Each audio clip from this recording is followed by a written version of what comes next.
अस्सलाम वालेकुम students, welcome to Faisal math academy.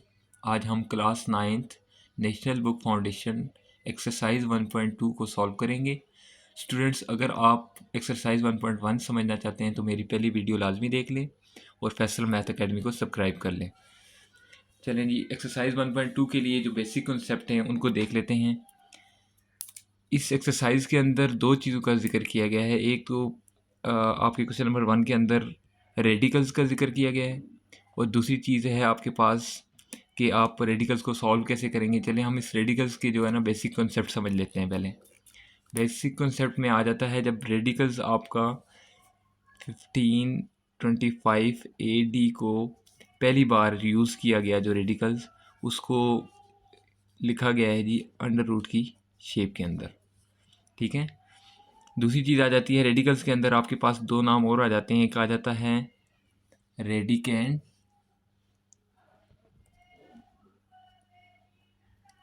और दूसरा आ जाता है आपके पास इंडेक्स। इन दो चीज़ों में बहुत डिफरेंस है। अब हम चेक करते हैं कि रेडिकेंड हमारे पास क्या होता है। फॉर एग्जांपल हमारे पास अंडर रूट के अंदर 5 और इंडेक्स 3 है, तो ये जो 5 है ये हमारे पास क्या होगा, रेडिकेंड। और जो हमारे पास 3 नज़र आ रहा है ये होगा हमारे पास क्या चीज़ होगी, ये होगा हमारा इंडेक्स। उम्मीद करता हूँ आपको ये दो चीज़ें समझ आ गई होंगी। और मज़ीद हम फ्रेंड्स अब हम देख लेते हैं दो चीज़ें अगर हमारे पास इस तरह की लिखी हुई हैं, रूट ऑफ 5 और यहाँ पे लिखा हुआ है आपके पास 3√5। ठीक है, तो यहाँ पे हमारे पास ये जो 3 है ये इंडेक्स में है और ये जो हमारे पास ये 3 एक अलग से नंबर लिखा हुआ है। ठीक है, कभी भी ये दोनों चीज़ें इक्वल नहीं हो सकती क्योंकि एक चीज़ इंडेक्स में है और एक सिंपल नंबर बाय लिखा हुआ है। ठीक है, इसी तरह से हम अब अगर थोड़ा सा और क्लियर कर लें, अगर हमारे पास लिखा हुआ है under root of B which is equal to 2√b, तो ये हमारे पास क्या होगा, इक्वल होगा। क्यों? क्योंकि हमारे पास जो अंडर रूट होता है इसकी वैल्यू हमारे पास क्या होती है, 1/2। तो इसने भी तो यहाँ पे यही लिखा हुआ है कि 2√b, इट्स मीन दैट कि 2 is equal to 1/2। Under root already 1/2 के इक्वल होता है, लेकिन अगर कोई आपको जो है ना कंफ्यूज करने के लिए यहाँ पे 2 लिख भी देता है तो इसका मतलब भी यही है कि 1/2 है। अगर यहाँ पे आप हमारे पास आ जाता है जी अंडर रूट ऑफ 3, तो हमारे पास वैल्यू ऑलरेडी बन जाएगी क्या जी, 1/3।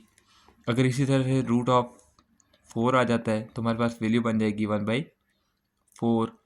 तो कहने का मतलब ये है कि अगर रूट के साथ नंबर चेंज होता जाएगा तो वही नंबर हमारे पास क्या आ जाएगा, 1/, की फॉर्म में आ जाएगा।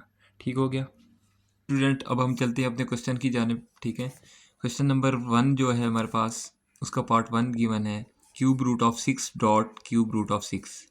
अब हमने इसको सॉल्व करना है, लेकिन सॉल्व करने का कुछ तरीक़ाकार है। मल्टीप्लिकेशन के अंदर आप लोग क्या करते हैं कि जब भी आपके पास इंडेक्स सेम हो तब मल्टीप्लिकेशन क्या है, पॉसिबल होगी। ठीक है, चलिए इसको सॉल्व करके देख लेते हैं। सॉल्व,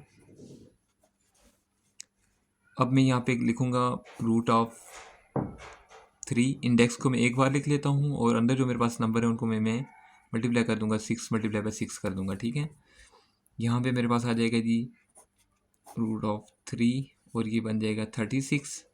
इसको मैं फर्दर भी सॉल्व कर सकता हूँ, यहाँ पे भी आपका आंसर है तो ये भी आपका आंसर ठीक होगा, लेकिन मैं आगे स्टेप एक और सॉल्व कर लेता हूँ इसका। अगर मैं यहाँ पे लिख दूँ रूट ऑफ 6 का स्क्वायर और इंडेक्स में 3 आ जाएगा मेरे पास, 6 का स्क्वायर इज इक्वल टू 36 होता है। तो ये जो स्क्वायर है, अब मैं रूट की वैल्यू ओपन कर दूंगा, 6 का स्क्वायर होल पावर लिख दूंगा 1/3। तो 2 जब मल्टीप्लाई होगा इसके साथ तो वैल्यू बना देगा क्या, 6 की पावर 2/3। यही आपका आंसर है। यहाँ तक भी आपका क्वेश्चन ठीक है और यहाँ तक भी ठीक है। अब चलते हैं पार्ट नंबर 2 की तरफ। क्वेश्चन नंबर 1 का पार्ट 2 है हमारे पास।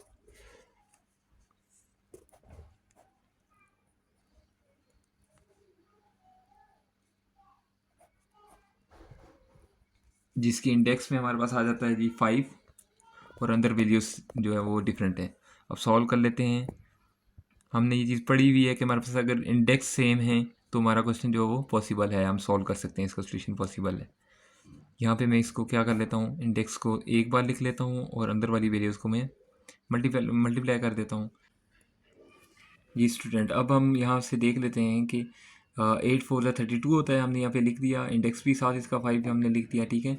अब ये जो 32 है, अगर इसको मैं सिंप्लीफाई करता हूँ, ठीक है, एलसीएम इसका अगर मैं लेता हूँ तो ये मेरे पास बन जाता है 2 की पावर 5, ठीक है। यहाँ पे मैं लिख देता हूँ, इंडेक्स के अंदर 5 लिख देता हूँ और 2 की पावर 5 लिख देता हूँ। अब यहाँ पे हमारे पास ये चीज़ भी हमारा आंसर है, ठीक है। लेकिन अगर मैं इसको फर्दर सॉल्व करूँ तो ये हो जाएगा 2 की पावर 5 मल्टीप्लाई बाय इंडेक्स में जो होता है वो हमारे पास 1/2 की फॉर्म में आ जाता है, तो ये हमारे पास आ जाएगा 1/5। अब ये कैंसिल हो जाएगा और हमारे पास आंसर बन जाएगा 2। तो ये आपके क्वेश्चन नंबर 2 का आंसर है। जी स्टूडेंट, अब हम चलते हैं क्वेश्चन नंबर 1 पार्ट 3 की तरफ। यहाँ पे भी हमारे पास इंडेक्स सेम है, तो इसका ये मतलब हुआ कि हमारा सोल्यूशन जो है वो पॉसिबल है। तो सॉल्व करते हैं।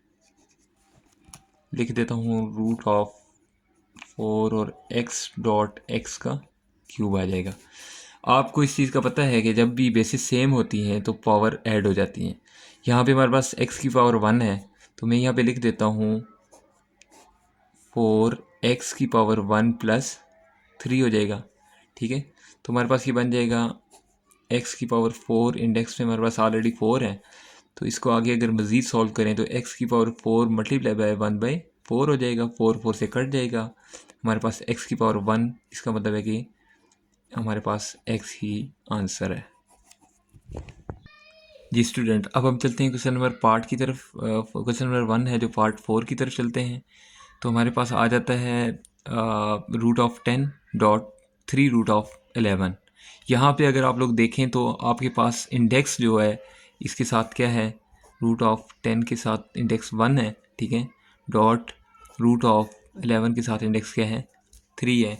तो इसका मतलब है कि ये इंडेक्स जो है वो सेम नहीं है। तो हमने पढ़ा था कि अगर मल्टीप्लिकेशन के अंदर या प्रोडक्ट रूल के अंदर इंडेक्स सेम नहीं होगा तो हमारा सोल्यूशन जो है वो पॉसिबल नहीं होगा। तो इसका आंसर मैं लिख देता हूँ कि product rule is not applicable, ठीक है।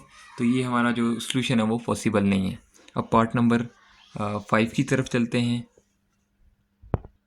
जी स्टूडेंट, अब हमारे पास क्वेश्चन नंबर 1 का पार्ट 5 है, जिसके अंदर √(x)⁴ इंडेक्स में 4 दिया गया है और नीचे √(x)⁵ है जिसके इंडेक्स में 4 है।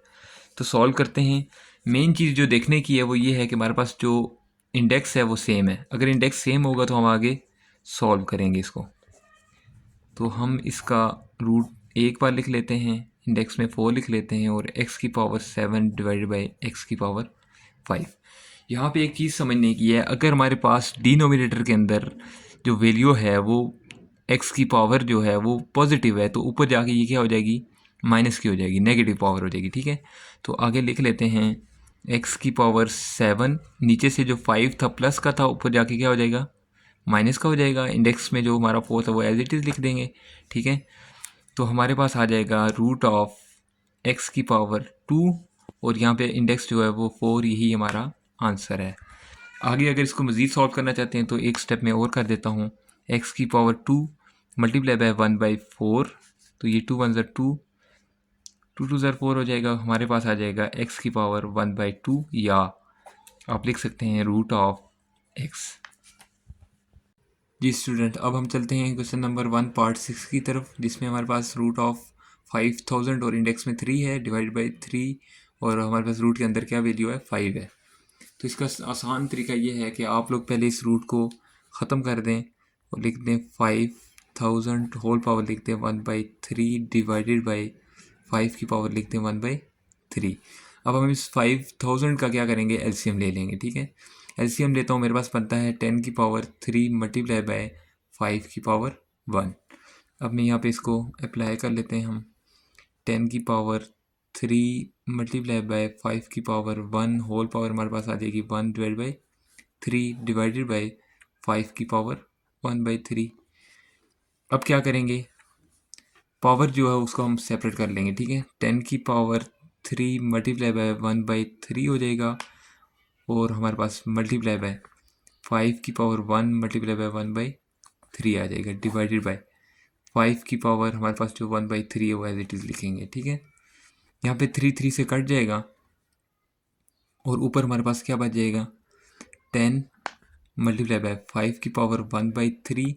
हमने पहले क्वेश्चन में जो पढ़ा था कि नीचे अगर पॉजिटिव वैल्यू हो तो ऊपर जाके क्या हो जाएगी नेगेटिव, ऊपर जाके ये माइनस हो जाएगी। ठीक है, अब यहाँ पे पावर में क्या था 1/3 प्लस की थी, ऊपर जाके ये माइनस की हो जाएगी, -1/3 हो जाएगी। ये प्लस के और ये माइनस के कट जाएंगे तो हमारे पास बच जाएगा 10 मल्टीप्लाई बाय 5 की पावर 0, और 5 की पावर जो 0 होगी उसको हम लिख देंगे 1। 10 मल्टीप्लाई बाय 1 इज़ 10। यही आपका आंसर है जी स्टूडेंट। अब हमारे पास क्वेश्चन नंबर 1 पार्ट 7 है। बिल्कुल जिस तरह हमने पार्ट नंबर 6 किया है उसी तरह होगा। ठीक है, यहाँ पे हम क्या करेंगे, अंडर रूट को हटा देंगे। ठीक है, और इसको ओपन करके हम इसके ऊपर पावर इसकी लिख देंगे। क्या करेंगे 500 पावर लिख देंगे 1/2 डिवाइडेड बाई, नीचे हमारे पास जो आ जाता है 5 की पावर 1/2। मैंने एलसीएम लिया, मेरे पास एलसीएम की वैल्यू आ गई थी 10 की पावर 2 मल्टीप्लाई बाय 5 की पावर 1, और होल पावर मेरे पास है वो 1/2 है, डिवाइडेड बाई 5 की पावर 1/2 है। अब हम क्या करेंगे, जो पावर है इसको हम सेपरेट कर लेंगे। ठीक है, 10 की पावर 2 मल्टीप्लाई बाय 1/2 आ जाएगा, मल्टीप्लाई बाय 5 की पावर 1 मल्टीप्लाई बाय 1/2 आ जाएगा, डिवाइड बाय 5 की पावर 1/2 एज इट इज़ आ जाएगा। ठीक है, अब हम क्या करेंगे जी, नेक्स्ट में ये जो 2 से कट जाएगा। ठीक है, और अब हमारे पास 10 की पावर 1 बच जाएगा ऊपर, मल्टीप्लाई बाय 5 की पावर 1/2 आ जाएगा। नीचे से जो पावर मेरे पास प्लस की थी ऊपर जाके क्या हो जाएगी -1/2। ये आपस में कट जाएंगे, मेरे पास 10 बच जाएगा मल्टीप्लाई बाय 5 की पावर 0। कोई भी चीज़ जिसकी पावर 0 होगी हम उसको क्या लिखेंगे 1, तो हमारे पास आ जाएगी 10 multiply by 1 which is equal to 10। यही आपका आंसर है जी स्टूडेंट। अब हमारे पास जो क्वेश्चन नंबर 1 का पार्ट 8 है उसके अंदर हमारे पास जो इंडेक्स है वो सेम नहीं है। इसका इंडेक्स क्या है 2 है और इसके पास क्या है 3 है, तो इसका मतलब है कि हमारा सोल्यूशन पॉसिबल नहीं है। अब हम यहाँ पे लिख देंगे product rule is not applicable. ठीक है, ये हमारा क्वेश्चन नंबर 1 कंप्लीट हो गया। अब हम चलते हैं क्वेश्चन नंबर 2 की तरफ। स्टूडेंट अब हम एक्सरसाइज 1.2 का क्वेश्चन नंबर 2 सॉल्व करेंगे, जिसके अंदर हमने रेडिकल एक्सप्रेशन भी ज़ाहिर करनी है, और इसको अगर ये पॉसिबल है तो इसको हमने सिंप्लीफाई भी करना है। चलिए अब हम चलते हैं। रेडिकल एक्सप्रेशन हमने जिस तरह क्वेश्चन नंबर 1 के अंदर सॉल्व किया था कि जो हमने अंडर रूट की शेप में जो है 1525 AD के अंदर जो है यूज़ किया गया था। ठीक है, तो इस शेप के अंदर हमने क्वेश्चन को चेंज भी करना है और शो भी करवाना है कि रेडिकल एक्सप्रेशन है या नहीं है, और आगे अगर ये सिंप्लीफाई पॉसिबल है तो इसको हमने सिंप्लीफाई भी करना है। तो हमारे पास क्वेश्चन नंबर 2 का पार्ट 1 216 पावर 2/3 है। अगर मैं इसको सेपरेट कर लेता हूँ, 2 मल्टीप्लाई बाय 1/3 कर लेता हूँ। ठीक है, तो मेरे पास ये जो 1/3 है तो ये मेरा जो है क्यूब रूट बना रहा है। ठीक है, यहाँ पे मैंने क्या किया 216 की पावर 2 और क्यूब रूट लिख दिया। क्यूब रूट मैंने क्यों लिखा, क्योंकि यहाँ पे 1/3 लिखा हुआ था। अब हमने नेक्स्ट स्टेप क्या करना है, 216 को हमने क्या करना है एलसीएम लेना है और सिंप्लीफाई करना है। चलते हैं हम अपने क्वेश्चन की तरफ, तो इसको सॉल्व कर लेते हैं। सॉल्व, सबसे पहले मैं रेडिकल एक्सप्रेशन के अंदर अगर इसको लिखूँ तो 216 की पावर में लिख देता हूँ 2 होल पावर लिख देता हूँ मैं क्या, और इसका लिख देता हूँ √3, यानी इंडेक्स में मेरे पास 3 आ जाएगा। ये हमारी आ जाती है क्या रेडिकल एक्सप्रेशन। ठीक है, अब इसको मज़ीद सॉल्व कर लेते हैं। क्या होगा जी, हमारे पास 216 का हमने एलसीएम लिया तो हमारे पास आ गया 6 की पावर 3। तो यहाँ पे मैं लिख लेता हूँ 6 की पावर 3 होल पावर हमारे पास क्या है 2, तो ये चीज़ हमारे पास बन जाएगी 6 की power 3 whole power 2 multiply by 1/3।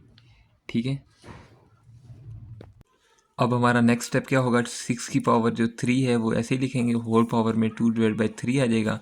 तो जब ये 6 की पावर 3 मल्टीप्लाई बाय 2/3 होगा, 3 से क्या कट जाएगा। अब हमारे पास 6 की पावर 2 बच गया, और जो हमारा बनाता है 36। यही आपका आंसर है जी स्टूडेंट। अब हमारे पास क्वेश्चन नंबर 2 का पार्ट 2 है, जिसमें 29 की पावर 1/2 है। अगर इसकी रेडिकल एक्सप्रेशन फॉर्म हम बनाते हैं तो सॉल्व क्या बनेगी, हमें पता है जी हमारे पास जो अंडर रूट होता है उसकी वैल्यू होती है 1/2। तो इस 1/2 की जगह मैं अंडर रूट लगा देता हूँ यहाँ पे। 29 आ जाएगा। तो यही हमारी क्या है, रेडिकल एक्सप्रेशन। ठीक है, तो ये मज़ीद सॉल्व नहीं हो सकता क्योंकि 29 का अगर हम एलसीएम लेंगे तो सोल्यूशन पॉसिबल नहीं है। तो ये आपका क्या है, आंसर है जी स्टूडेंट। अब हमारे पास क्वेश्चन नंबर 2 का पार्ट 3 है, 1/32 होल पावर 1/5। इसको अगर हम सॉल्व करते हैं, सबसे पहला काम है कि हमने इसकी रेडिकल एक्सप्रेशन बनानी है, जो कि हमारे पास बन जाएगी 1/32 और अंडर रूट इंडेक्स में आ जाएगा आपका 5।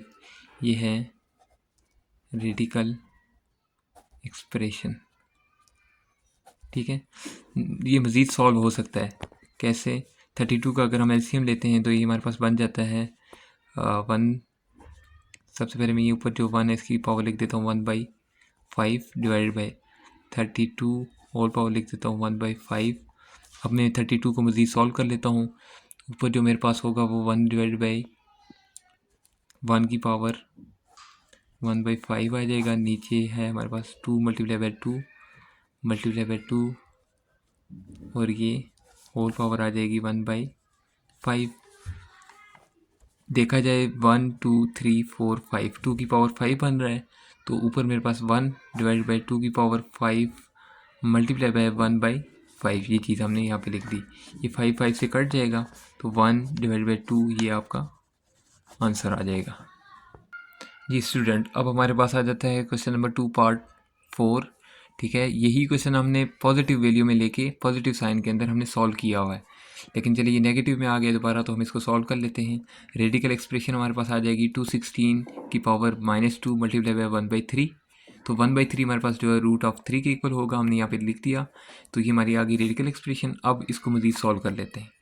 सॉल्व कैसे करेंगे इसको, हम यहाँ पे लिख देंगे 216 होल पावर -2 डिवाइड बाई 3।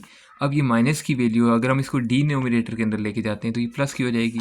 तो ये हो जाएगा 1 divided by 216 whole power 2 divide by 3 आ जाएगा। ठीक है, अब अगर इस चीज़ का हम एलसीएम ले लें, 216 का एलसीएम लेते हैं तो हमारे पास आ जाता है 6 डिवाइड बाई 6 की पावर 3। ठीक है, तो ये लिख देता हूँ 1 डिवाइड बाई 6 का cube multiply by 2 divide by 3 से कट जाएगा। 1 डिवाइड बाई 6 होल पावर 2 बच जाएगा। ठीक है, और ये हमारे पास हो जाएगा 1 डिवाइड बाई 36। तो ये आपका आंसर आ जाता है, 1 डिवाइड बाई 36 आपका आंसर है जी स्टूडेंट। अब हमारे पास क्वेश्चन नंबर 2 का पार्ट 5 है। ठीक है, जिसमें 1000 की पावर 1/3 है।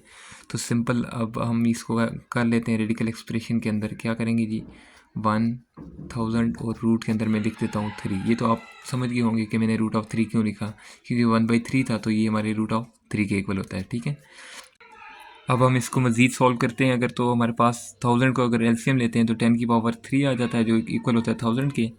तो मैं यहाँ पे लिख देता हूँ 10 की पावर 3 होल पावर 1/3 हो जाएगा। 3 से कट जाएगा तो हमारा आंसर आ जाएगा 10।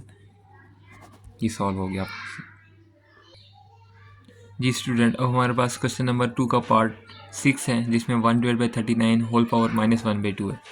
अब अगर मैं ये 39 को ऊपर लेके जाता हूँ तो ये मेरी पावर पॉजिटिव बन जाएगी।